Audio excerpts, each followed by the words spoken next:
Olá, gente, tudo bom com vocês? Espero que todos estejam bem no dia de hoje, assim intenciono, assim desejo. Venho trazendo uma continuação desse livro aqui, Vigiar e Punir, de Michel Foucault, a história da violência nas prisões. Eu já iniciei com o primeiro capítulo, né, da primeira parte, que é a parte do suplício, e agora vou para o segundo capítulo, né, que é a ostentação dos suplícios. Ok? Só gostaria de lembrar vocês que eu tenho outras obras aqui no meu canal. Tenho outras obras de Michel Foucault, tenho também de outros autores. Quem tiver interesse, consulte as minhas playlists, né? Você vai ver as outras que eu tenho. Quem tiver interesse no livro A História da Sexualidade, volume 1, eu tenho essas aulas gravadas na Udemy. Então vamos iniciar. É importante que, para entender o que eu estou tratando nesse capítulo, você tenha assistido o primeiro capítulo, o primeiro capítulo que eu trouxe, né? Que é uma sequência. Então é importante ter visto o primeiro, ter lido, ter assistido, para entender do que eu estou falando, ok? Pois vamos lá. O que é o suplício? Né? O Foucault ele pergunta, né? Então, o suplício é uma quantidade de sofrimento, né, que é infligida a uma pessoa,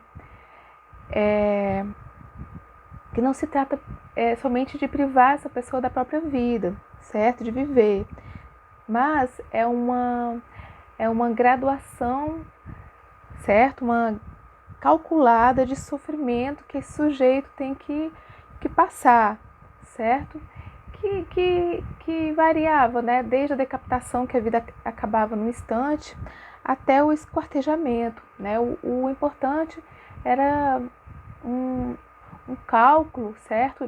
Da dor, a dor do corpo que o sujeito deveria passar, certo? E assim, essa morte poderia ser por esquartejamento, pela cruz, né? Pelo enforcamento, pela roda, pela fogueira. O importante era que o sujeito agonizasse, né? Então era uma arte de reter a vida no máximo do sofrimento, causando no indivíduo, o Foucault vai falar, 1000 mortes, certo? E era esse sofrimento, ele era calculado, né? Como é que deveria ser. E esse cálculo variava de acordo com a natureza do crime e o status social do sujeito que cometeu o crime. Então, havia assim um cálculo jurídico da dor, né? Por exemplo, era calculada com regras detalhadas o número de golpes, né? A localização dos golpes, o tempo da agonia, o tempo da brasa, o tempo na fogueira, né? Então havia um cálculo dessa dor, né? Desse sofrimento que deveria causar no sujeito que fosse digamos, condenado, né? E a intenção é traçar no corpo do condenado memórias, sinais que fossem inesquecíveis. E também fossem inesquecíveis, né, para as pessoas que assistiam, né? Por isso, o suplício era algo ostentoso, né? Era algo que deveria também ser público e fazer com que todos lembrassem, certo? E também, depois que o sujeito morria, né, a vítima do suplício morria, seu corpo ficava exposto muitas vezes nas estradas, na cruz, nas grades, né? E a intenção era fazer uma manifestação de poder, certo? Daquele que podia punir, né? Mostrar que tinha esse poder de punir, né? E assim, a intenção era deixar na memória, certo? Das pessoas, né? Esse poder. E ele vai dizer que na França, certo? E na maioria dos países da Europa, com exceção da Inglaterra, todo o processo penal, até a sentença, permanecia em segredo, né?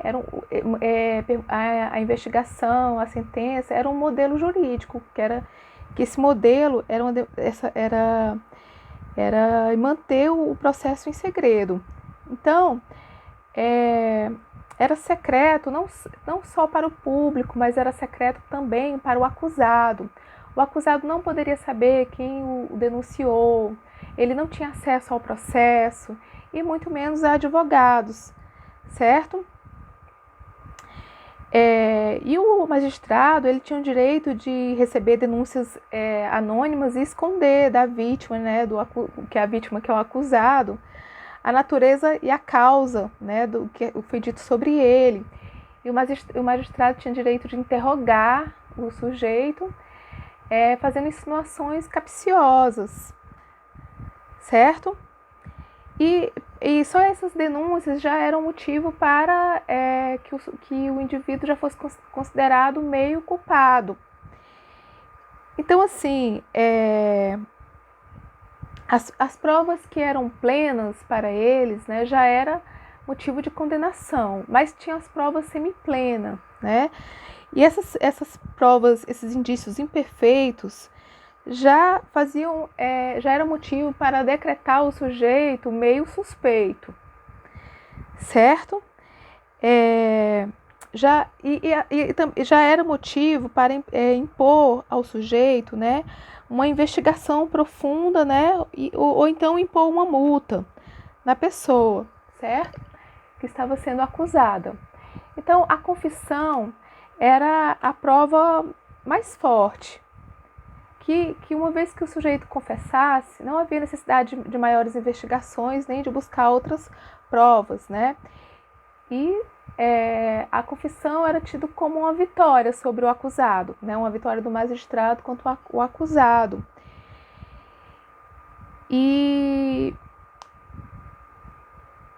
era muito importante, então, que o sujeito confessasse, né? Que através do juramento ele assinasse a sua culpa, certo? Só que essa confissão, ela muitas vezes era tida, certo? Através do interrogatório e da tortura. Para obter, né, havia uma necessidade que o sujeito jurasse e também, muitas vezes, fosse interrogado, né? Interrogado através da tortura, certo? Então, assim, a confissão era obtida dessa forma. E tem muitos filmes que tratam disso, né? Eu assisti há pouco tempo um filme no YouTube que é o Martelo das Bruxas, o Martelo das Feiticeiras, o nome do filme, e mostra como é que era esse processo, né, de investigação, né? Como é que as pessoas eram torturadas e elas confessavam através das torturas, né? E era um modelo penal da época, certo? Se a pessoa ela fosse submetida a uma série de provas de severidade, né, uma série de torturas, e depois de muitas torturas ela continuasse dizendo que é inocente, certo? Aí significava que o supliciado ele ganhou, certo? Foucault vai dizer. E aí não se poderia assim condená-lo à morte, certo? Mas se tivesse assim um indício de provas, ele poderia o sujeito não era completamente inocentado por causa da sua resistência às torturas. Ele ainda continuava a ser, digamos assim, tendo uma penalidade, só que ele não poderia mais ser condenado à morte. E a investigação, certo, era feita através da tortura, porque uma vez que o indivíduo ele dissesse que ele é o culpado, certo, ele já estava finalizada, né, a questão. Então, a culpa, certo, não começava em cima do sujeito, reunindo todas as provas, né? O sujeito não era considerado culpado uma vez que fosse reunido todas as provas contra ele, certo? Uma meia prova já deixava um indivíduo meio culpado, certo? Não havia essa questão assim do falso ou do verdadeiro, né? Se é culpado ou não. Uma meia prova já era um indício de que o sujeito ele era meio culpado. Assim, ele já era submetido a uma penalidade, certo? Bom, gente, ele era parcialmente punido, né? Eu termino aqui essa parte e logo continuarei com as outras partes do livro, os outros capítulos. No nosso estudo, eu agradeço por quem assistiu essa aula. Muito obrigada.